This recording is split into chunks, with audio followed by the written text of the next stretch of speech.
to Totalis Rankium. This week, John VIII.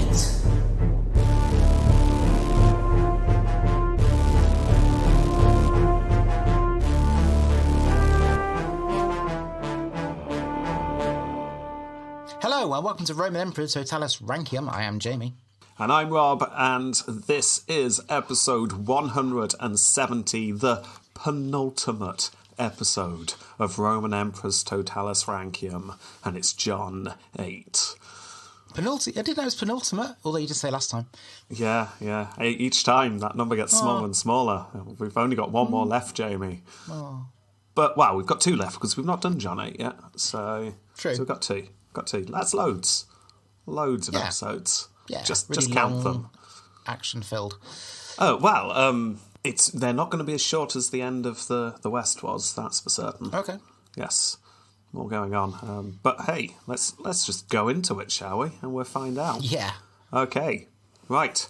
So, John VIII, first of the two sons of Manuel that we're going to cover. That's right, we're in the last generation now. We just have two brothers left to cover. And straight away, we're going to do something slightly different, Jamie, because I figure it's time to break precedent. Well, we might as well, being so close to the end. Might as well. We are not going to start with his biography. We're going to take a moment to look at Imago Facius. Imago Facius. Oh, okay. Yeah. What I would like you to do, it's the easiest way to do it, is just Google John VIII and open up his Wikipedia page and just have a look at what he looks like. Whoa. He is glorious. Yes. Look at that beard. Look at the hair. Look at the feathers.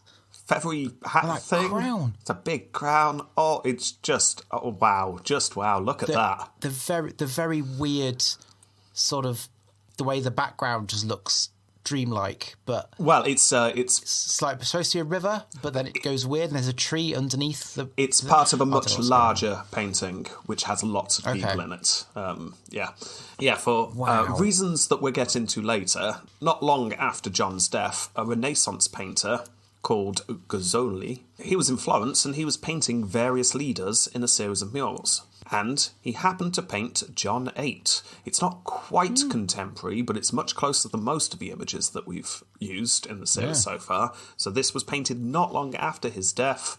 So people were alive who had met him when this was painted. So that probably is what he looked like. And, it's very different, isn't it, to what we've had recently. Yeah. And that is so a 10-pointer from me. Oh, yeah, I mean, straight away, he's getting 10 out of 10 for Imago Facius, definitely. He is painted in a realistic style, Renaissance style, you could almost say. He's got his curly hair, he's got an amazing beard. Doesn't look pointed, which is interesting. No.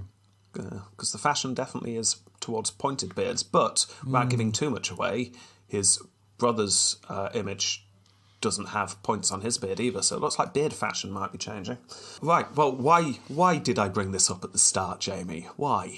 Because it's glorious. Yes, because I don't want you to go through this episode and not be picturing the image that I'm picturing, because that's what I'm picturing throughout the whole thing, and I want you to do that as well.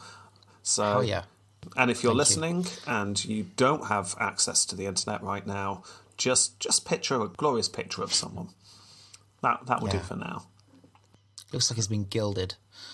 Yes. It's just these big flying feathers on the edge. It looks like his hat wants to take off.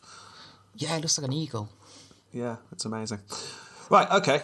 So, that's Imago Facius. Round already done. So now we're going to go back into the actual biography then. Okay, we start on the 18th of December in 1392, and John is born to Manuel Dos and his wife Helena, a Serbian princess, if you remember correctly. Now, Manuel and the princess had been married earlier that year, and Manuel had been emperor for about a year, and was still very much in the time period where he was having to do everything that Bayezid ordered him to do. This is right at the start of his reign. So this is how John would have grown up. He would have been educated as the eldest son, prepped to be the next emperor, but he also would have grown up realising that the Ottomans were a huge threat to their very way of life. Because his earliest memories would have been of the Ottomans sieging the city. That's how he would have grown up. It would have just been a fact of life that there are people outside the city trying to break the walls down. Daddy, can I have some food, please? No, we're under siege. Yes, people were starving in the streets. It was a very unhappy city to grow up in. So yes, heir, but it's not a happy time to be heir. Maybe he would remember being 4 years old and the news coming through that the king of the Hungarians had failed his crusade. Loser. Do you remember me talking about the crusade that failed last episode? Yeah, didn't they send an inordinate amount of people? Yeah. Like Led by 100 billion or something. Yeah, and led by the King of Hungary. Interesting aside here, something that I will just put my hands up and admit, I completely missed something. Because I mentioned the King of Hungary. I purposely left his name out just because I didn't think it was hugely important, and episodes can get name heavy. However, I completely failed to realise that this guy is actually quite important, because it's Sigismund, and King Sigismund of Hungary becomes the Holy Roman Emperor at some point. So if we were to do a season on the Holy Roman Empire, we'll be doing an episode on him. Okay, and he was introduced in this series as just a kind of off to the side, not really, just like, it's just king in Hungary. So yeah, I feel bad for Sigismund, I do. I feel like I didn't give him a proper introduction. So here we go. That's who it is. He's still alive. Yes, that crusade failed, but he is still the King of Hungary, and he is becoming more and more powerful, and eventually he will become the Holy Roman Emperor. But this is beside the point, because little 5-year-old John probably cared very little for this. No, he's got his Lego. He's good. Yeah, he probably wasn't there really annoyed that a podcast in the future failed to introduce another king properly. Damn you all to hell, he's saying. To his little Rob Lego figure that he's got. Oh, mine's missing a head. That's okay, it happens. It happens. It's up his nostril. Yeah. That's why he wheezes slightly when he breathes through his nose. It's like whistle. Yes.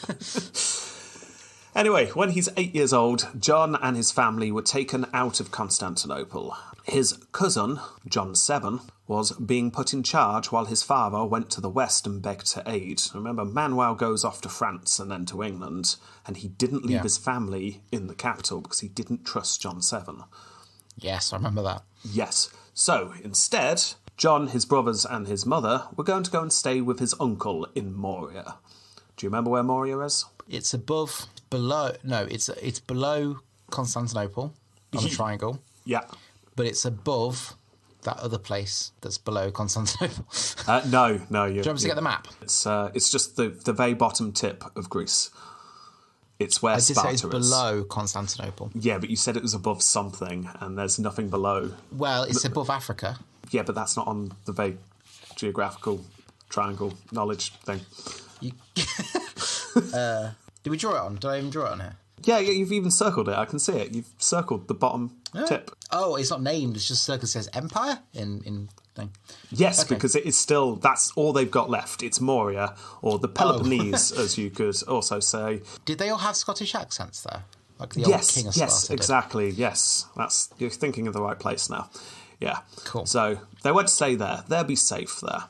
And while they are safe, and everything's nice and relaxed at the moment in the episode, you might want to make a note of John's brothers, because they become important in the next episode. So get yourself a pen, play along at home if you want. Now, something I didn't perhaps make hugely clear last episode, but it won't surprise you, Manuel had a lot of children. I'm not surprised. No, I'm not surprised either.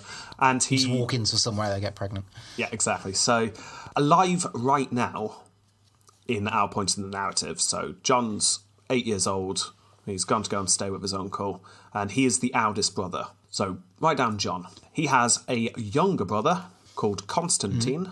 And then another younger brother called Theodore. Now, they're the only two brothers alive now, but I'm going to introduce all the others now since we're talking about it. Okay. So, coming up, when Manuel gets back from his tour, more babies, and we have younger brother Andronicus, we have Michael, we have Constantine. Oh, that's so annoying. Why have two? You'll find out in a moment. Oh. Demetrius.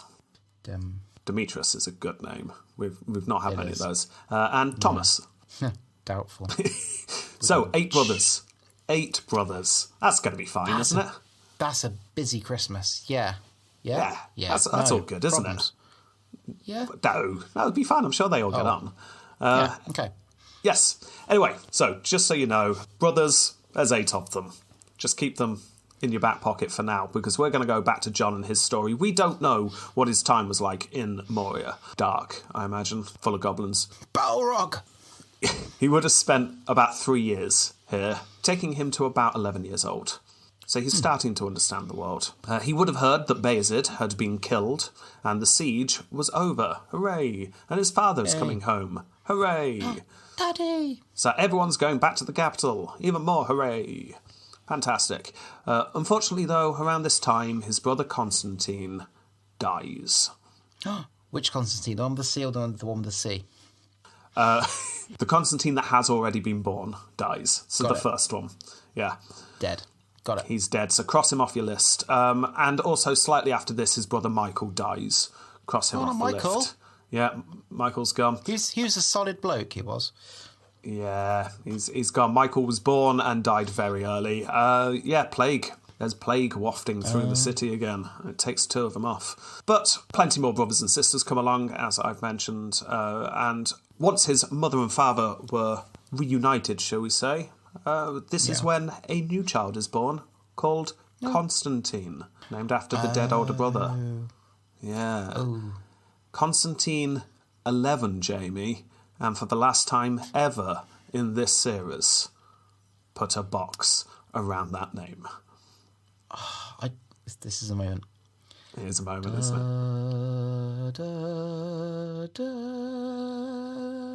Bum, bum, bum, bum, bum, bum, bum, bum, bum, bum. Done? Done it. Box is completed. Right. That was the saddest box I've ever drawn. So we now have all the emperors alive. All 2 of them. Right, so for the next 10 years and more, his father was dealing with the sons of Bayezid and all the infighting going on in the Ottoman Empire. The Roman Empire was limping along, but in theory on the rise again, which is great. We don't know... It's a new golden age, Jamie. It's going to be fine. We don't know when it started, but John was very much brought up to be his father's successor. So by this time, him being a teenager, he was being taught to rule. He joined his father in meetings. He was the heir. There was definitely no doubt about it. He would have been witness... Where's this whistling come from in the corner? Just John with the Lego thing still up his nose. Yeah. Sorry, Dad. Tries to get it out, but he just ends up pushing your Lego head further up there. And, yeah. It's before they'd invented tweezers, so what are you going to do? Oh, yeah, good point. Yeah. By John Tweezer. Yes. Ironically, it was only invented about 8 years after John VIII passed away, which is... Yeah, the Renaissance period. Huge strides in art, in science, in tweezer production. It's an amazing time. Anyway, whilst he was rummaging around his nostril, he would have been witness to his father's decisions, as Musa deposed Suleiman. If you remember all the infighting between the Ottoman princes that we covered at the end of last episode, well, Musa defeats Suleiman and then sieges the city. And then his father encourages Mehmed to drive his brother's siege off. So he's witnessing firsthand his father doing the old divide and conquer with the Ottoman princes. He would have seen the advantages that this was bringing when Mehmed won and accepted being a vassal of the Romans. And this is great news. Yeah. It was shortly after this that we get our first concrete thing that he does, because in 1414, aged 22, John is left in charge of the capital while his father went on a tour of the empire. So he must feel so proud. He's actually in charge of something. Yeah, his father, Manuel, was looking at Thessalonica and the lands around it, because remember, they've just got Thessalonica back. Hooray. But also he went down to Moria, which was increasingly becoming the safe haven of the empire. Constantinople's increasingly just becoming a rundown city, whereas Moria actually has some land in it. Now, we don't know anything of John's ruling of Constantinople while his father was away, but presumably he did okay. The city didn't burn down or anything, so... Yeah. It's all right. It was still there when Manuel got back. Yeah. Maybe upgraded the goats. Maybe. Maybe they've got special hats now. Oh, little feathers in. That's where it comes from. Yes. The feather hat. Yes. We put the feathers in the goat hats. Yes. Yes, genuine goat feathers in his crown. Yeah. So, it was a busy year for John. Not only was he ruling the city, but he is now married, Jamie. Hooray. Oh, congratulations How nice. to him. To 11-year-old Russian princess Anna of Moscow. No. Yeah, not good. He's 22, she's 11. Obviously, marriage of political alliance and convenience there. Shortly after this, Mustafa, the last of Bayezid's sons to claim the sultanship, was captured and put in prison in Constantinople. So the family now have a card in their back pocket that they can use. But it's ups and downs for John at this time, because shortly after this, Anna of Moscow dies. His wife. Oh. Yeah, that's sad. Plague is wafting through the city once again. This time it gets Anna. You're seeing a lot of young children dying in this wave of plague that's around at the moment. It's 2 of the royal family and now Princess Anna. It's obviously not going to be a cheerful time. No. But I wonder if that's always been the case. It just wasn't recorded because children aren't important. Well, if it was... we have had examples of children in the royal family dying before, but I can't remember off the top of my head a time where there are 3 in such quick succession. So, yeah, you can only imagine that things are a bit depressing in the royal household. Anyway, a few years pass and we don't hear anything of John. But then he gets married again. Hooray! Hey! Due to various political... on quickly. Due to various political manoeuvrings, the Pope had declared that it would be okay for the Empire's royal family to marry some Catholic women. Oh, really? Yeah, that's nice. More people to choose from. And the Pope had actually had someone in mind. He had a couple of women he was thinking about, and they could get married to John and Theodore. So John's going to get married again, and so's his brother. So who is John going to marry? Good news, it's not a child this time. Oh, splendid. Always good. Sophia of Montferrat. This was the granddaughter of a French king, and they were married at the same time he was to be crowned co-emperor. So a happy day all round. That's good. But it's not a happy marriage, Jamie. I don't think most of them were, but... No, this one's particularly not good, though. Oh. In fact, I'll quote, he, meaning Manuel here, brought him, John, as wife, from Italy, the daughter of the ruler of Montferrat. She was pleasant in manner, but not attractive in face. Crowned with a diadem, he was made high priest and king over all Greeks. As for her, as he did not live with her, he became hostile and disagreeable to her.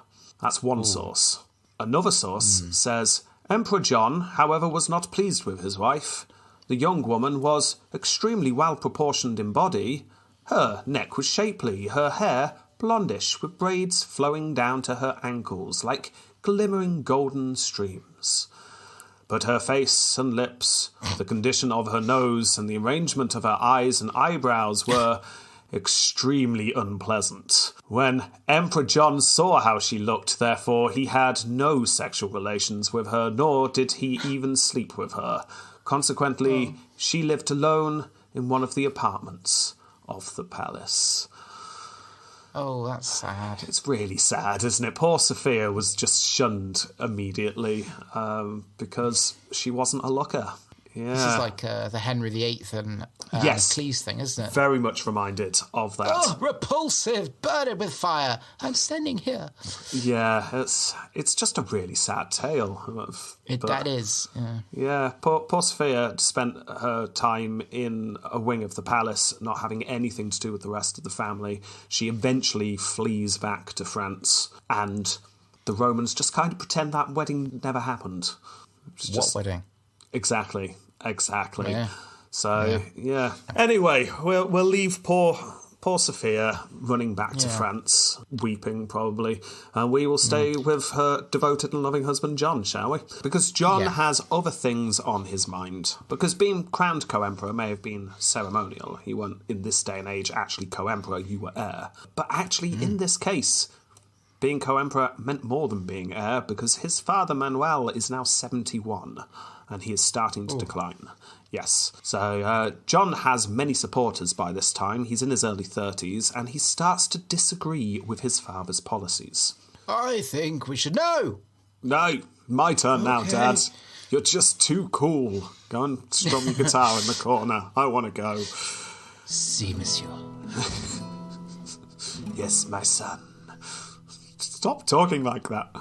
Why don't I have that voice? So, John and those around him were worried that the Ottomans were becoming more settled under Mehmed, and could well end up going back to dominating the Romans. There was rumour in the air that Mehmed was actually planning a siege of the capital.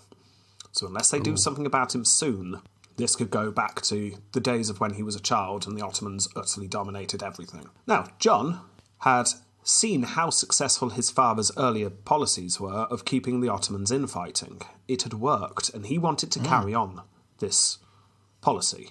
Manuel, however, had mellowed somewhat in his age and got on with Mehmed and said, no, we're just going to stick to our agreement of peace. We're not going to stir the pot up with the Ottomans. John, however, didn't agree, and as he was now co-emperor and was only 30, he was able to start working around his father. So what's he going to do? First of all, he needs a way to unsettle Mehmed. And an opportunity came when Mehmed was passing through Constantinople. John went to his father and suggested, maybe, just maybe, we use this opportunity to show the Sultan our displeasure.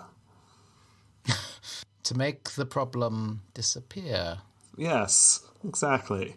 To take a brick and bludgeon him to death? Manuel was not impressed with this. The pact between them was working, so no, son, you're not allowed to do that. The plan was put to one side. However, as we saw, Mehmed died shortly after this. Now, we have no way of knowing if John figured out a way to kill the Sultan as he passed through the capital. Brick to the head. Just one of those delayed brick to the head killings. Bludgeoned him, and then several days later, Mehmed just goes ow and falls over. Mehmed was in the capital. He dined with the emperor, with Manuel. We know that much. Presumably John was there as well. So there is a chance that some poison was slipped to him at the time. Eat this apple. The poisoned apple. That, but with a slight whistling noise. Yeah. So, maybe that's how it went down. But it's not as if Mehmed didn't have other enemies, and who knows, maybe he just died of natural causes. Yeah. Or maybe it genuinely was a hunting accident, as one of the sources claim. So, we don't know. All we know... Why are we using bricks today instead of arrows? I don't understand. So, just imagining someone going up to Mehmed with a selection of bricks to use. Which brick would you like, sir? This one has a more of a rounded corner. Yes. Well, Mehmed's dead. That's all we need to know. He's dead. He's no more. He's an ex-sultan. And the empire needs to respond. John's father was all for recognising Murad II, the 16-year-old son of Mehmed, as the next sultan. John, however, disagreed with his father yet again. He wants the Ottomans to keep fighting each other. And, if you remember, they have that son of Bayezid in a cell. Yes. Now, we don't get details, but it would appear that John's faction was now stronger than his father's faction. And this time, he gets his way. Apparently, John personally led Mustafa out of Constantinople and down to Gallipoli, where Mustafa was going to launch his campaign. And as we covered in Manuel's episode, this does not go well. The idea was for Mustafa to take Gallipoli and then hand it over to the Romans. Mustafa took Gallipoli, but kept it for himself, and then went and got himself killed immediately. Oh dear. The Empire got nothing from this, apart from a very, very angry 16-year-old Murad II. He was utterly furious and ordered Constantinople to be razed to the ground and all its citizens sold to slavery.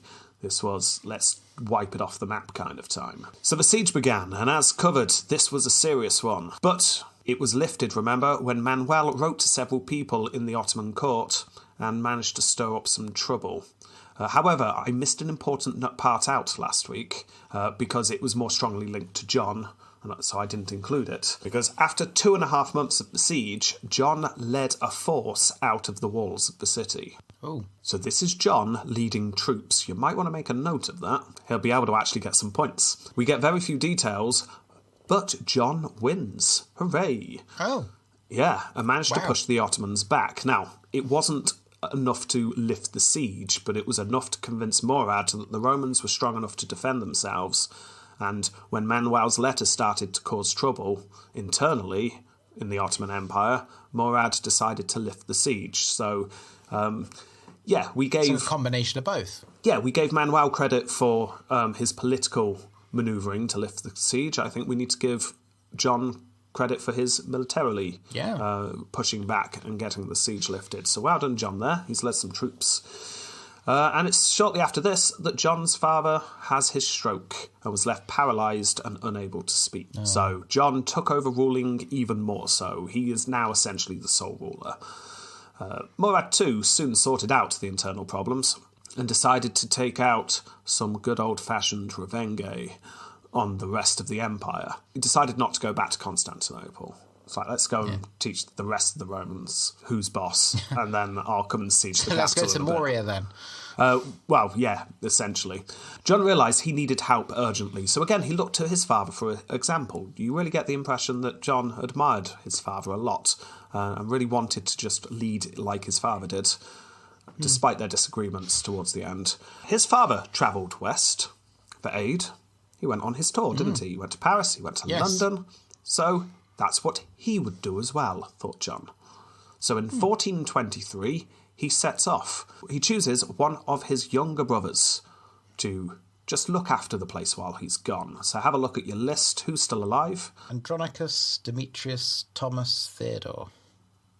And Constantine. Yeah, which one does he leave behind in charge? Constantine? Yes, it is Constantine. Even though he's not the oldest, he leaves Constantine in charge, which gives you an impression that maybe Constantine was his favourite brother. Maybe Constantine just had a bit more about him than his brothers did. But it is interesting that it's not the second oldest brother who was left in charge, but the fourth oldest brother. But yeah. Anyway, we'll talk about that more in Constantine's episode, because we're going to follow John, but we get far fewer details on his tour than Manuel's. It was very similar, however. He was soon in Italy. He visited Venice and Milan and Mantua, just like his father did. However, this is where it changes. Rather than going up to France, to Paris, he decided to visit one of the most prominent kings of the age, and that is the King of Hungary, future Holy Roman Emperor, Sigismund, the kind of man that you wouldn't just brush over in an episode. So... No, definitely not. So he goes off to Hungary instead of up to France. And John used and built upon the contacts that his father had made during his visit. And basically does the same as his father, asks for help. And the tour gained about the same results as his father's tour did. Yeah, if anything, it was even worse, because his father made a splash. People were impressed with him. There was something about Manuel that they saw him and, wow... He's cool. A certain je ne sais quoi. You could say that. So they made promises. I mean, they didn't keep their promises, but they made promises. However, John got even less than empty promises. Most in Western Europe by this time were starting to accept the fact that maybe the fall of the empire is just inevitable. I mean, look at it. It's pathetic. It's clinging on. Yeah. So John returns to the capital empty-handed, and things look very bleak back home. A peace treaty was created with Murad, but it was not a good one. No. This peace treaty meant that the annual tribute was back, and the land given them by Suleiman was now back in Ottoman hands. So, just to be clear, the empire now is Constantinople and its surrounding land. As in a few farms. Pretty much, yeah. The city of Thessalonica is still in Roman hands. That is the one thing that didn't go back. So they've still got Thessalonica and Moria, of course, which you mentioned. But yes, Thessalonica's still in the empire. Well, actually, no, sorry, it's just gone, Jamie. It's gone. Oh. Yeah. That was fast. That was fast. The Ottomans don't have it, though. Oh. Hungarians? No. John's brother, Andronicus, who was in charge of Thessalonica at this time, had just sold it to the Venetians. Oh. Yes. Now, the city had been under siege by Murad for a couple of years, and it was about to fall. As we've come across a lot, Thessalonica was a tough nut to crack, and it was hard to get into, but they really felt like it was about to fall. So it was decided that selling it to Venice was better than letting the Ottomans have it. Yeah. Let the Venetians come in and protect the place, and at least the Ottomans won't come in and take the empire's second city. So and they can install the canals later on. Yeah, exactly. They didn't sell it for any money, as far as we can tell. It was pretty much just a, hey, Venetians, do you want a city for free? And the Venetians went, what's the catch? This is suspicious. Which city? Thessalonica. For free, you say? No catch? Well, the Ottomans have been sieging it for the last 2 years and are about to take it. Oh, I see. But they decide to go for it. Why not? Free city. Never turn down a free city, as they say. No. So, there we go. Thessalonica's gone. And then Manuel too dies. I mean, he's been out of action for a couple of years from his stroke, but he is now dead, leaving John VIII sole emperor and fully in charge of figuring out how the hell to save the empire. But before we cover that, let's catch up with the brother list, shall we? So remember, we had 8 brothers, but 2 died early, so we are left with John, Theodore, Andronicus, Constantine, Demetrius, and Thomas, yeah? Yep. Good. Right. John is the eldest. He is now 30. Right. He is obviously emperor, and he's in Constantinople. So pop a C next to his name, just so you know where he is. Done. Now, the second son is Theodore. Yeah. And Theodore has the second most prestigious position, which is the despot of Moria. He's in charge of Moria. Excellent. Third son, Andronicus, had been in charge of Thessalonica, but as we've just covered, Thessalonica's gone now, so where do you think he goes? Constantinople? No, he goes to Moria. Yes. Moria? Remember, Constantinople is looking a bit ragged around the edges now. Bit threadbare, a bit tatty. Yeah. Moria seems like the nicer option, so he goes to Moria. Fourth son, this is Constantine. He's got some of that land near the capital. That's it. Yeah, pretty much. Yeah, he's got a little bit north capital going into the Black Sea. He's pretty much allowed to be there by Murad. Yeah, it's pretty much nothing at all. He's fourth son, that's why. Now, as covered, he's already seen as favourite of John, and he's been regent, but guess where he lives? Moria? Moria. Let's put an M next to his name. Right, we're on to the fifth son, Demetrius now. Demetrius has nothing. There's nothing left for the fifth son. Yeah. The empire's just not large enough to support such a big royal family. Now, interestingly, he was in the capital city, however. Yeah. Sixth son, Thomas, also has nothing, but he's living in, guess what? It's Moria again. Yes. As you can see, Moria is fast becoming the centre of the empire. It was agricultural in its economy. It has a few small cities, and they are small cities. This is nothing like Constantinople at all. But it was relatively peaceful compared to the falling apart, declining capital city. The Ottomans had raided the area a few years before, but if you were a citizen of the Roman Empire right now and you had to choose where to live, this is probably where you're going to choose. The capital of the region was Mistra. This is a stone's throw away from the old Sparta. Practically see the well that they used to kick Persians down with their Scottish accents. And Mistra was starting to flourish. Artists and philosophers and the like of the empire were starting to head there and leave Constantinople. This was starting to become, obviously not officially, and the actual emperor's not there, but this is kind of starting to become the capital city of the empire. It's definitely on the up rather than declining, which is what you want to be. But Moria was not immune to the ever-continuing collapsing state of the empire. About a year after John becoming sole emperor, Moria was invaded, but not by the Ottomans, but instead by Carlo Tocco. This was a ruler of a small Latin state in Epirus and Cephalonia, which is on the left side of Greece and up a bit from where Moria is. John led forces personally into Moria to defend the land. So we've got John fighting again. And Carlo Tocco loses a sea battle. It's a naval battle, Jamie. Wow. Yeah, we don't get many of them, do we? No, hardly ever happens. Yeah, so, and the Empire win it. That's even rarer. Yeah. So, there we go. John has defeated Carlo Tocco. He has defended the area. Carlo was forced to give up his claim on any of the land in Moria, and his niece was wedded to John's brother, Constantine. Oh. Yeah. Anyway, job done, thinks John, and he heads back to the capital. But Moria was not yet at peace. With Constantine, Theodore, and Thomas all in Moria, they start to expand. And soon most of the mainland of the Peloponnese was in the empire. The empire's getting bigger. We're still talking about the tip of Greece here, so it's not getting bigger in a big way, but it is expanding. But they soon ran out of land in that little tip at the bottom, and the three brothers start to butt against each other. But this is more Constantine's story, so for now, just know that a bunch of John's brothers have started to fight each other in the only scrap of land that they've got left. Oh dear. Yeah. Anyway, back to John. He's married again. Hooray. Hey! Like I say, they just ignored the last wedding. That didn't happen.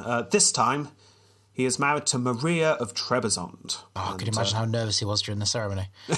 Well, this time, apparently, it was actually a happy marriage as far as we could tell, or at least compared to the last two. John and Maria apparently often went hunting together.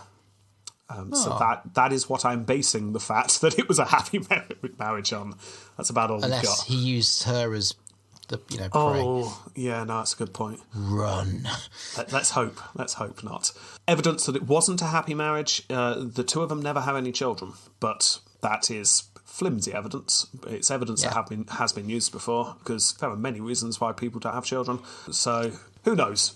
Let's just say, because it's depressing otherwise, let's say it was a happy marriage. Much better than the last one. Yes. It was loving, it was caring. It was. They supported each other every day and night. Yeah. John realised the error of his ways of being so shallow last time and has grown as a person. Let's say that, shall we? Yeah. Yeah. Anyway, John was preoccupied shortly after this wedding because the Ottomans have finally managed to take Thessalonica. The Venetians were not able to hold them back. The city does fall. Thessalonica, as the empire's second city for centuries, was now the jewel in the Ottoman emperor's crown. Only Constantinople would better show the world that the Ottoman Empire was now in Europe to stay. So once they've got Thessalonica, there's only one thing left to get. Constantinople. Yeah, so that's worrying. And under Murad II, the Ottomans were going from strength to strength. John hoped that the fall of Thessalonica would wake up the West to the urgency of the situation. And to be fair, he does have one card up his sleeve here. This is a card that his father utterly refused to use throughout his whole life. But his grandfather had used it. Because in 1430, John wrote to Pope Martin and suggested that the Eastern and Western churches be reunified. Haven't they been suggesting this for hundreds of years now? Yes. It's never worked, has it? No. Novel idea. Well done, Pope Martin. Great thinking. Yes. He's gone crazy. Yes, absolutely, your holiness. Well, Martin was interested in this because it was John's suggestion to begin with. But then, as quite often happens when you're dealing with popes, the Pope died. They do that a lot to popes. It's the trouble when you elect someone into office when they're already really old continuously. Yeah. So Pope Martin dies, and unfortunately for John, the Western Church was going through some problems at the time. Now, I'm not going to get into this. That's a job for Pontifex. Have fun there. Because it gets a bit messy. But to put it simply, there's the new Pope, Pope Eugene IV, and then there was a faction who thought that the Pope was too powerful. Let's just call them the Council, just to keep it nice and simple. And that way we don't have to go into detail about them or why there's a faction. That is not our story, okay? But just a know, wonderfully ambiguous name.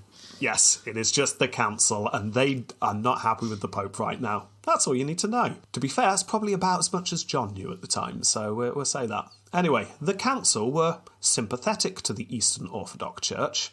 It always seemed like the Pope was bossing everyone around, and if the East and West were to mend the schism, it should be a joining of equals, said the Council. I mean, not actually equals. I mean, they're still Eastern Romans, and they're all a bit weird, don't you know? But hey, if we say this, it'll really annoy the Pope, so let's say it nice and loud. So that's the Council's thinking. So the Council invited John, but not just John, also the Patriarch, to send envoys to a meeting to discuss the unification of the Church. This was in Basel in modern Switzerland. That's where the Council were based. Oh. So they sent a message to John saying, no, it's us. It's not the Pope you want to talk to, it's us, the Council. After all, we have support from Sigismund, the most powerful monarch in Europe, and all the other kings in Europe behind us as well, honest. Pope, he's got no friends and he smells. So don't talk to him, talk to us. So John and the Patriarch look at this and go, OK, well, let's send some delegates to them, shall we? By this time, the Pope had got wind of what was going on and sent his own invite to John and the Patriarch, going, no, supremacy of the Pope, See of Rome, I'm in charge of the Western Church, not the Council. The Council, they're a bunch of idiot rebels and they smell. Don't talk to them. So for the next 3 years, Jamie, there was debate not about the joining of the two churches, but who the East should be dealing with whilst discussing the unification of the two churches. Yeah, just let the irony sink in that the reason why the two churches couldn't unify is that one of those churches had split. Yeah. Yeah, that's fun. Yeah. But this led to the Eastern Church being in a position of power for the first time in a very long time. Yeah. Yes. They must have been so smug. Oh, they just kept getting visitors and compliments. And no, come and join us, come and join us. No, come and join me. Yeah. Well, eventually the Pope announced that the only way to solve this was to have an ecumenical council of equals in Italy. That's right. Ooh. The Emperor and the Patriarch would be personally invited, both at the same time. They will come to Italy, and it won't be in Rome, so it won't be like, oh, the Pope's the best, but come to Italy, and we'll have a big old chin wag, we will, and we'll really thrash out the ideas, and we'll get this church good and unified. How about it? Nice. Yeah. Now, the council weren't happy about this, but long story short, they had lost. The Pope sent ships to pick up John and the Patriarch. The council turns into a rump council and eventually their power disappears. Yeah. Murad II, meanwhile, by the way, he's not happy. What's this you up to? He says to John. What's this I hear about you going to Italy? Oh, nothing, just a religious thing. It's nothing to do with politics. Not trying anything. It's just admin, really. It's just boring religious stuff. It's just nothing at all. No. Bye. And he jumps on his boat. Engine kicks in and it just goes off. Murad II is just left in the east, looking slightly confused. Yeah. So in 1447, the leader of the Romans and the head of the Orthodox Church set sail for Italy, heading for Ferrara. They passed through Milan first. They were treated very well in Milan, probably remembering his father and how cool he was. He was so cool. Yeah, and John stayed there for a few weeks, but then sets off again, and he arrives in Ferrara in March.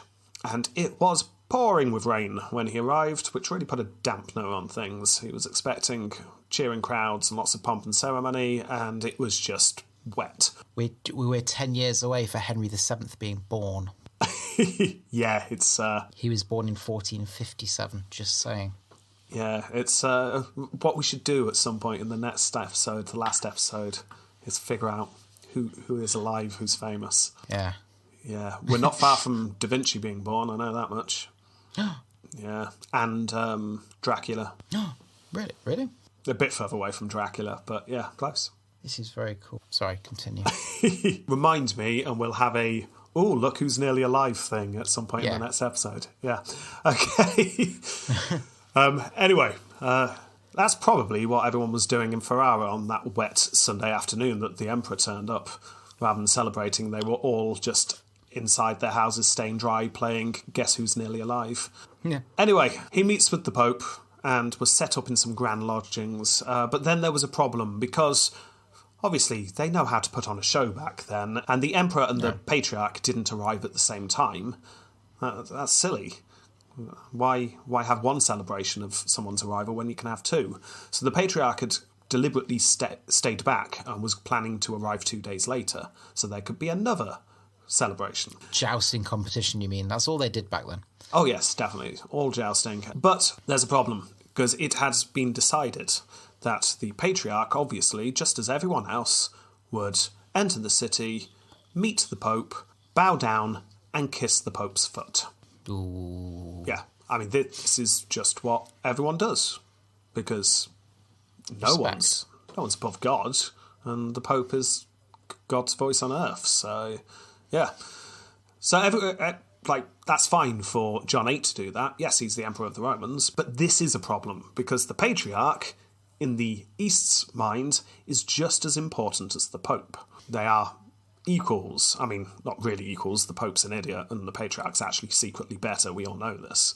But yeah, they're equals. Whereas the West view was entirely opposite. It's like, Patriarch of what exactly? For your little city. Ooh. Yeah. So impressive. So, little bit of friction here. The Patriarch refused to step foot in the city. No, I'm not kissing the foot of the Pope. Now, fortunately, everyone all around, the Pope was able to get over himself and allowed the Patriarch to miss this bit out. So, Patriarch does enter the city, everything can start to go ahead. And after a few more weeks, waiting for everyone to arrive, the council begins. Fascinating stuff, but I'm not going to go into a huge amount of detail, because again, it's not really part of our story. But they talk about the Trinity, hot topic in the West at the moment. They talk about the primacy of the See of Rome, obviously something that the East is just going to have to accept. They talk about purgatory. The Western Church, yes, all for purgatory. Eastern Church, no, what are you talking about, purgatory? Things like that. Generally, they start poking at all the differences between the Eastern and Western Church and try to see where they can compromise and reconcile. Now, a major problem is one that we've seen before when it came to these style of meetings, because the most knowledgeable theologians on either side spoke Latin or Greek. And the two languages are just that. They are two separate languages. And words in different languages are not completely synonymous. And when the debate came down to semantics a lot, which it did, it proved almost impossible. So there's a lot of debate over how things are worded. Still, everyone's getting good and deep into their debates. There's lots of pointing of fingers and stamping of feet. And then plague sweeps through the city. Yay! Everyone dies, the world ends, the end. No, it's fine. It's fine, because these people are rich, so they can just move. Oh, Population of Ferrara, they are screwed. They're all going to die. But the council, they're going to move. They've got an option. Where shall we go? I know, says the Pope. Let's go to Florence. Renaissance Florence. I hear it's nice there. Yes. He says. Yes. And even better, we won't have to pay for it, because the Medici family have agreed to pay for us to be there. The Medici family? Oh yes, we're at that point, Jamie. This is how far through history we've got. We now have the Medici family getting involved.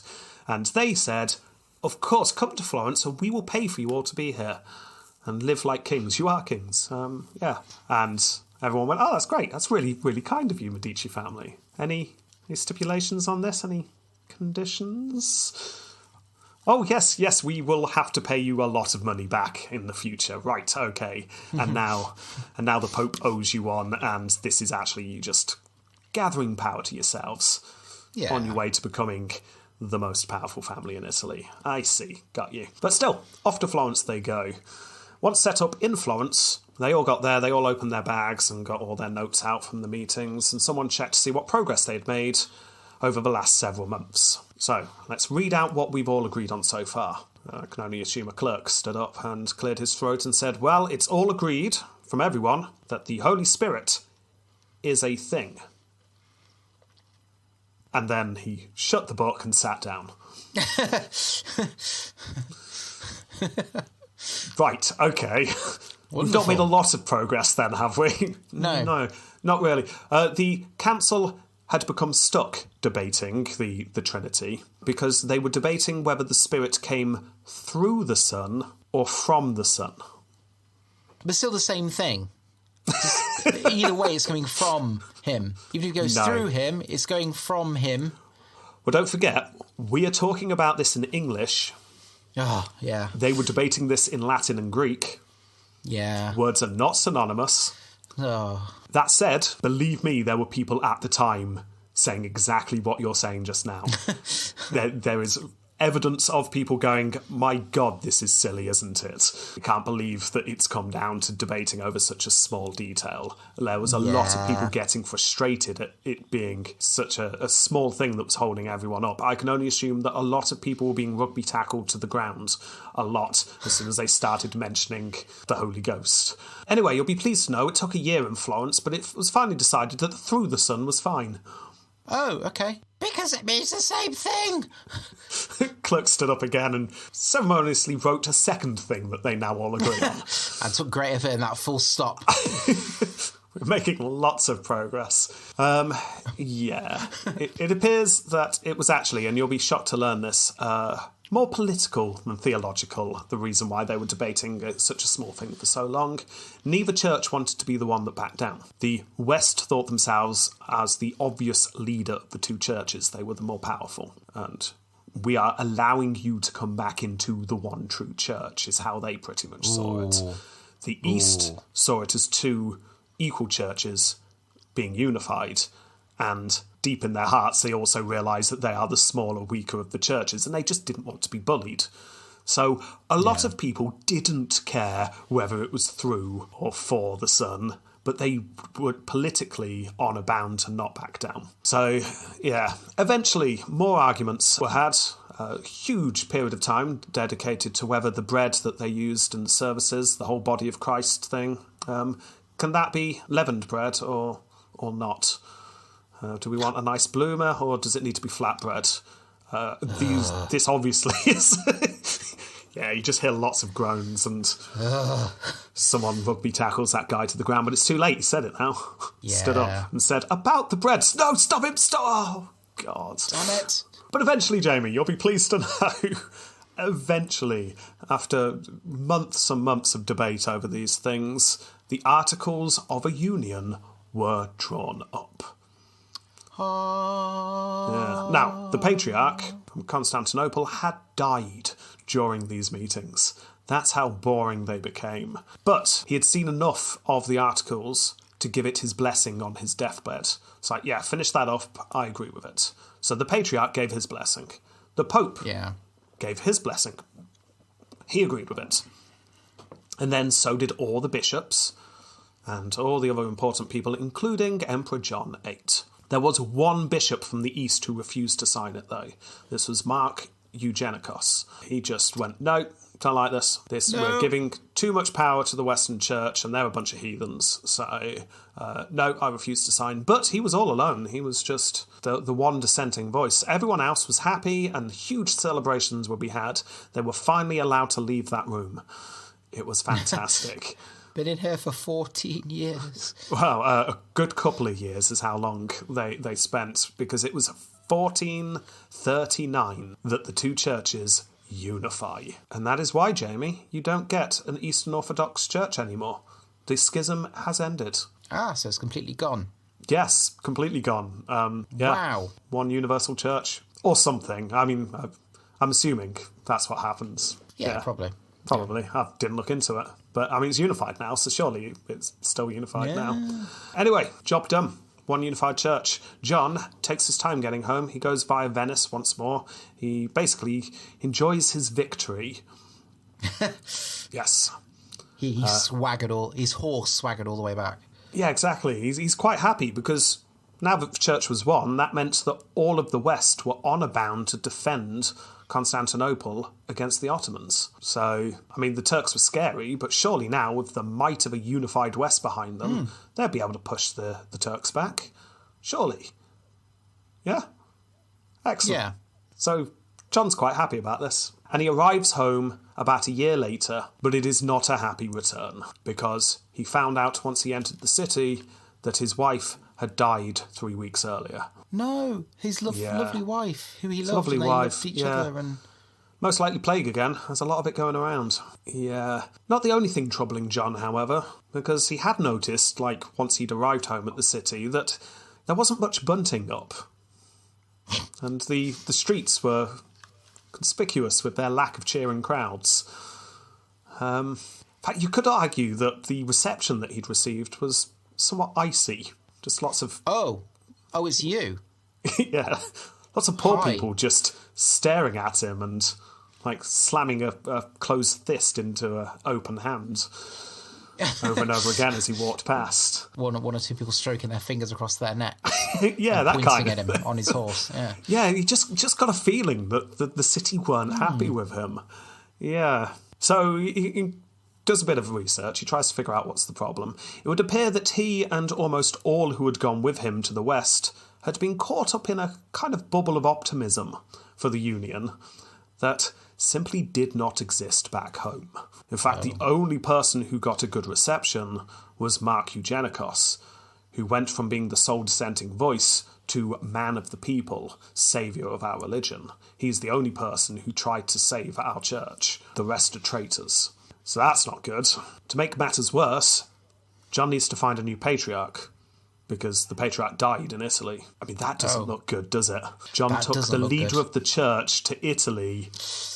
He dies, Yeah. and then John comes back and says, right, we're all Catholic now. And it wasn't my fault. All he did was eat a poison apple. Whistle, whistle. Yeah. I need a new patriarch, he said. Anyone? Anyone want to be patriarch? Is this where Mark offers his services?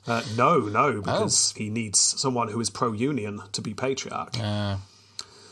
Not many people want to do this, because pretty much everyone who hadn't gone west hated the idea, and those that did go west with the emperor, now they're looking around and thinking about it. Turns out it's not that popular, so do I want to be the person in charge of this? Yeah. Eventually he did manage to find someone. I'm guessing all the bishops Jeff. took a step back one day and Jeff was just stood in the middle of the room. You there? Huh? You can be patriarch. Are you pro-union? Yeah. You'll do. So, I just feed the goats at the Hagia Sophia. I don't know what's going on. good God, don't let Jeff feed the goats. That dome will be down before lunchtime. Yes, Jeff the goat feeder is promoted to become patriarch. I can only assume. That's quite advancement in career, isn't it? Yes. Anyway, he finds a new patriarch, but this new patriarch is going to struggle to get anything done since most of the bishops don't like the idea and the population hate it. In fact, many of the bishops left the capital completely, complaining loudly about the way things were going nowadays. And John was not politically powerful enough to stop his bishops going around denouncing the unification, and soon enough word reached Rome. The Pope at this time was trying to raise a fleet to help Constantinople, but he heard that the Emperor actually wasn't being 100% active, shall we say, at shutting down dissent. So the Pope decided that he, perhaps, wouldn't be exactly 100% active in raising a fleet. Ooh, that's petty. That's petty. Yeah. What a petty little Pope he is. Pope Petty the First is what they called him. Only the first. Well, okay. Pope Petty the 19th or whatever. Yeah. Meanwhile, Mark Eugenikos, he was becoming more and more popular, and he started causing lots of disruption and dissent at home. John was finding it hard to keep a lid on dissent in his city. Still, it was worth it, he kept telling himself over and over again, usually at 3 o'clock in the morning, because they've got Western support. As soon as the Western troops arrive, it'll all be worth it. We needed to do it to get rid of the Ottomans. And it took longer than expected, but by 1444, there was indeed a fleet ready to help the Romans out, and a land army coming down the Danube, made up of Hungarians and Serbians. Excellent. Yay. And this actually seemed like a good time to go on the offensive, because the Ottomans were dealing with an internal revolt that I'm not going to bother covering. And John's brother Constantine had rebuilt his father's wall that cut Moria off from the rest of Greece. So Moria is now better defended than ever, and get this, Constantine's taken Athens. So Expansion. yeah, Athens is now in the empire. Wow. Yeah, that's good. And Athens is like a real city. It's like, that's from the history books and everything. It's got a building piled up by sticks and stuff. Yeah, exactly. Everyone's heard of Athens. That's one you want in your collection, isn't it? Yeah. We now, in our empire, have Constantinople and Athens. That sounds impressive. Yeah. Until you realise you pretty much only have Constantinople and Athens, but Yeah. But still, That's two that's capital good. cities. However, slight problem. The Western forces that were coming down the Danube got into a bit of fighting with Murad, but then signed a peace treaty with Murad. Yeah. Yes, a peace treaty that lasted 10 years. Murad signed this peace treaty because he wanted to go and deal with these internal problems. He didn't have time to be fighting in Europe. So he went off to Anatolia, but the Western forces then looked around and went, well, we've come all this way. I know we just signed that piece of paper, but should we just carry on anyway? Yeah, let's carry on. Let's get to Constantinople and let's cut through the Ottomans. That's what we're supposed to be doing. Who cares? Yeah, we signed a treaty, but that Murad, he's an infidel, isn't he? It doesn't count when you sign treaties with people who aren't the same religion as you. Everyone knows that. Yeah. So they push forward and they ignore the treaty. Now, this force is certainly not as powerful as the one that was put together when Manuel was in charge. And when Murad heard that the treaty had been ignored, Murad responded very angrily. He took no chances. He amassed a force that outnumbered the Western forces 3-1. Yeah. He met them and utterly wiped them out, riding into battle with the treaty that had been broken pinned upon his standard. How dare you break this treaty? So, he just destroys them all. Well, fair enough. And he's not amused that he's had to come over to Europe to sort this out. Nope. So he decides to sort out the area once and for all. Oh. Yes. He decides to aim his ire at Moria, rather than the capital. He remembers that siege. Siege in Constantinople is just annoying, isn't it? Let's go and wipe out Moria and get Athens back, and then we'll deal with the pathetic city that is Constantinople, he thinks. John soon received news, and it was very disturbing. Murad had destroyed the wall that his brothers Constantine and Thomas were defending, the one that his father built to defend Moria. Apparently, Murad had used some new kind of weapon to do it. Some kind of ballistic weapon. And the wall didn't stand a chance. Is it... It was either, one of two, it's either a tactical nuclear missile or it was a cannon. Was it the cannon? Got it in two. It wasn't a nuke at this time. It was a cannon, Jamie. We have cannons. We have cannons. We have cannons. Yeah. Not good cannons. And we'll talk about the cannons more in next episodes because they come into it more importantly in the next episode.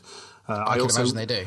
I also need to look into it because I saw conflicting reports on whether cannons were actually used in this attack on the walls in Moria, but I definitely saw in a couple of places they were, so I'm going to mention that they were. But yeah, all John would know is that his brothers had managed to escape, but the Roman forces had been slaughtered and the Turkish forces had ripped through Moria, taking around 60,000 prisoners. The region that was slowly growing to become the centre of the empire was dealt a very severe blow. It wasn't quite taken off the map. The Ottomans didn't take over the area, but it's... the little sign that says "Welcome to Moria" is still there. Yeah, sort of on an angle, though. It's spinning around slowly. Yeah, you can tell gravity will just take it at some point soon, and it will just fall over. Yeah, so just to recap what the empire looks like at the moment, it is Constantinople, and now an absolutely ravaged Moria, and that is it. Athens? No, they lost that. Oh. Yeah. Yeah, I'm always losing things as well, so I get it. And not only that, there's this just nagging thing about this new weapon that Murad's got. That's... Yes. Yeah. Still, we've got the Constantinople walls. The Theodosian walls are strong. Strong. Really good walls they are. Big walls. Big, strong walls. Fine. We'll be fine. Yeah. Yeah. However, good news. Murad then decided that the Roman Empire, as it was, is now so pathetic he doesn't actually need to spend any time on them. Hungary is a far more powerful foe. Tasty prize. Yeah, so Murad pays attention to Hungary for a while. Another Western force is being put together, so Murad sets off to defeat it, which he does. Meanwhile, in Constantinople, John could do nothing but watch with growing acceptance that help was not coming from the West. All the internal divisions caused by unifying the church was for nothing. He carried on trying to gain some support, but it was fruitless as ever. The West has given up on them. No one's coming to help. And then in 1448, John dies of natural causes. Oh. Yeah. Leaving a worn-out city and a ravaged province, and no sons to take over, and a whole bunch of brothers. Yeah. So that'll be fine. Yeah. And, we are now 5 years till the fall of the Empire. Oh. And that is John VIII, Jamie. Quite a mixed bag. He tried very hard. He did try. He's not as bad as you first might think he would be. Yeah. He's just way in over his head now. They all are. Yeah. Let's rate him, shall we? Fightius Maximus. He does actually get some here. At first glance, you'd think you'd be getting nothing. But, if you remember, he rode out at the head of some troops to fight Murad whilst Constantinople was being sieged. Yeah. So, that's good. And not only that, he won. Yeah, and he's a good chance he's probably the last ever emperor to do that, right? Possibly. Not going to ruin anything for next episode. Yeah, he defeated the Ottomans, and that is part of why the siege was lifted, so he definitely gets points for that. He also led troops in Moria against Carlo and defended the empire there. Whilst he was emperor, the empire expanded militarily. Land they had in Moria soon filled up the whole bottom tip of Greece instead of a section of the bottom tip of Greece. I mean, it's not a huge amount, but there you go. I mean, it was his brothers doing that, but he's emperor. And sea battle. The Romans won a sea battle. That's always impressive. So, yeah, he did some fighting. But, that said, it's nothing big. Defending a small strip of land in the southern tip of Greece against just a local landlord is not hugely impressive. More impressive is beating Murad during the siege. But I don't know, 4? Yeah, I was thinking about 3 or 4. I might go for 3, so it's an odd number to end on. Okay, then. That gives him 7 points. Opprobrium Crasium. Opprobrium Crasium. Right, well, as we have found with the Paleologos family, they just weren't a crazy bunch, were they? Not really. We've got yet another sane person. He went against his father a bit. There was a chance that he poisoned the Ottoman Sultan. If not crazy, certainly opprobrium. The poor wife thing, locking her away in a room.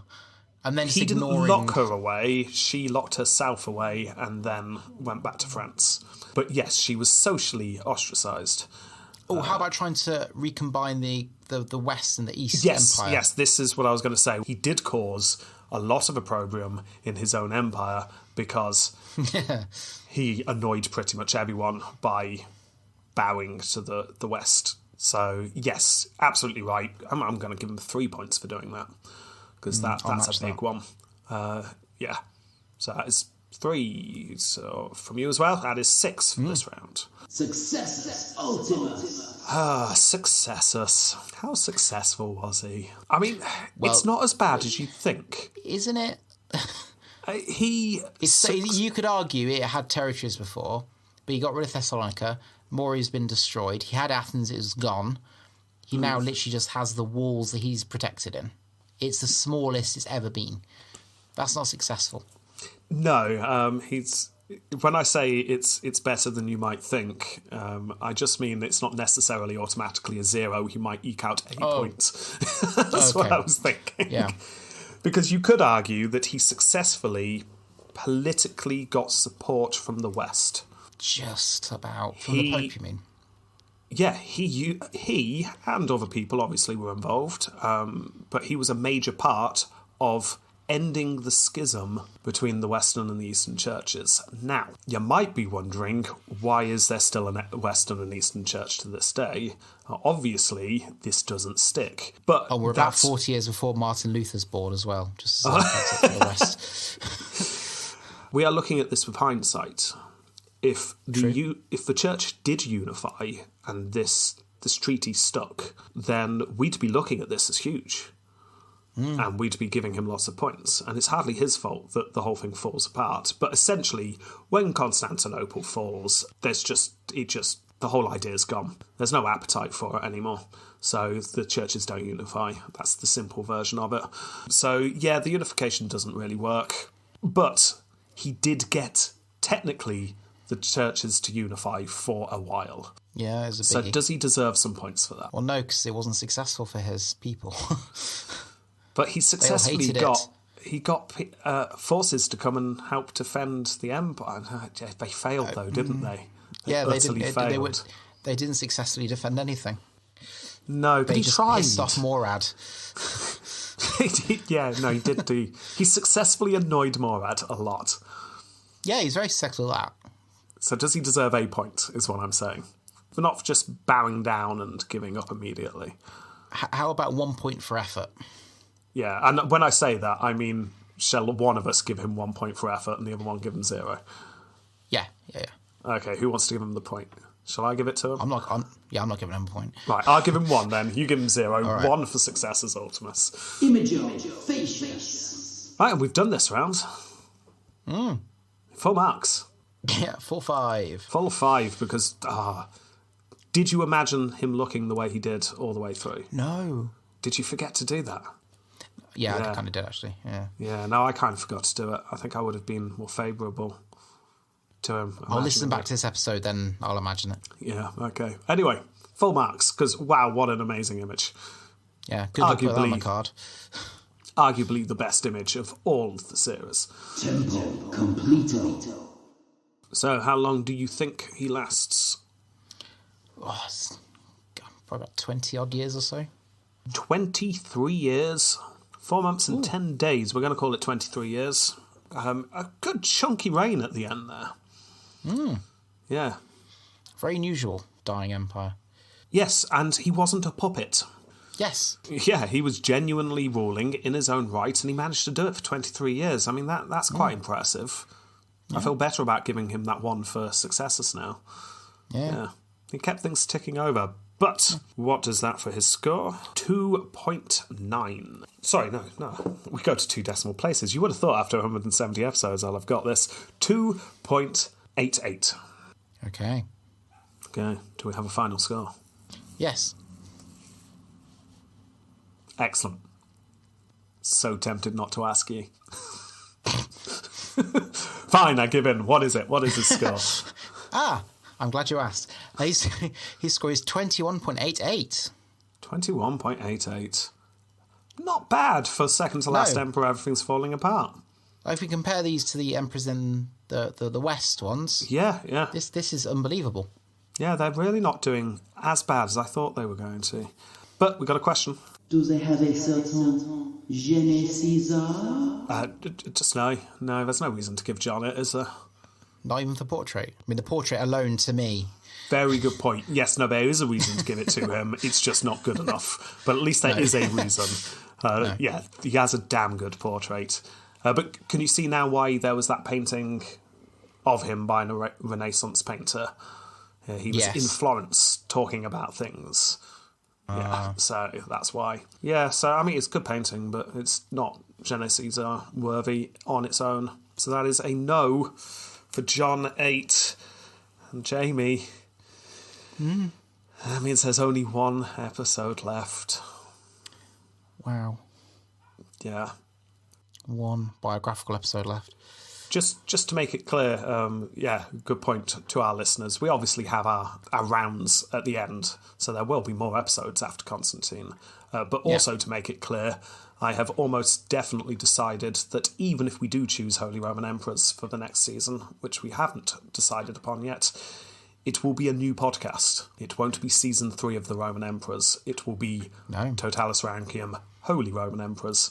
So that one letter, that one word, makes all the difference. It does. It will have different music and different artwork and everything. It will not be this podcast. We are ending with Constantine 11. Yeah. And we will be moving on to a new podcast. Yeah.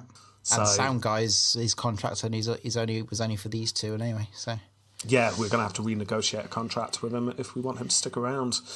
Yeah.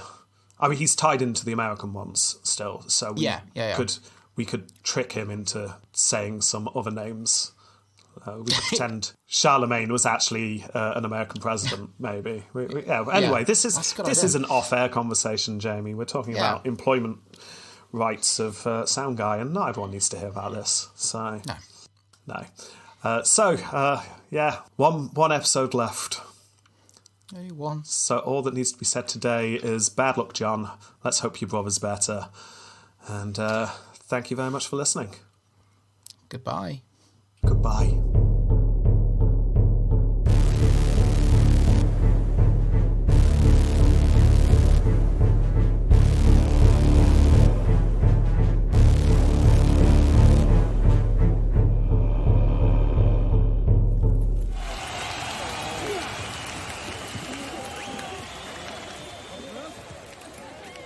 That was so motivating, Gregory. That was such a good speech, wasn't it? Brought a tear to my eye. I feel pepped up, I do. Me too. Pepped. Ready to defend the Empire. Yeah. Yeah. Sarge, he's good, isn't he, at giving these speeches. That bit where you're soldiers of the Roman Empire that has stood for, what did he say? Stood for 1,500 years? Yeah, I think he said 1,500, yeah. It brought a tear to my eye. Did wonder, did he mean 1,000 years and half of 1 year, or 1,500 years? I don't quite know, but I think the main point he's trying to make, he'd been here for a long time. It has been.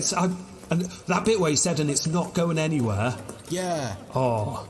And then when he said, the bit where he said, here's to another 1,500 more. And we all cheered. It's good. And he said, nothing will break down this wall. Well, it's a good wall, isn't it? Look at this. This bad boy. Absolutely solid. I mean, those Ottomans, they're not coming through. No, I mean, look at it. They are not coming through. This wall's at least, I don't know. I mean, I'm not good at maths, but it's at least 12 fathoms thick, I don't know. Look at it. Yeah, well exactly. Nothing going to be able to penetrate this wall. God himself can penetrate this. No, look at them out there. They're just standing around. They don't know what to do. They just don't know what to do they? Look, that one over there keeps firing arrows. They're pinging off. Hey, his friend! Ricochet! Yeah, it's brilliant. That one, look, that one over there, he's got some kind of, I don't know, barrel or something. I mean, what's that about? I'll probably go for a drink. Oh, look, he's setting fire to it. Look at that. Idiot. Idiot. It's on its side. I mean, just what? Oh, it's good to laugh about it, isn't it? It is good to laugh. It's good. Yeah. Any plans for the weekend? Oh yeah, no, I'm getting married.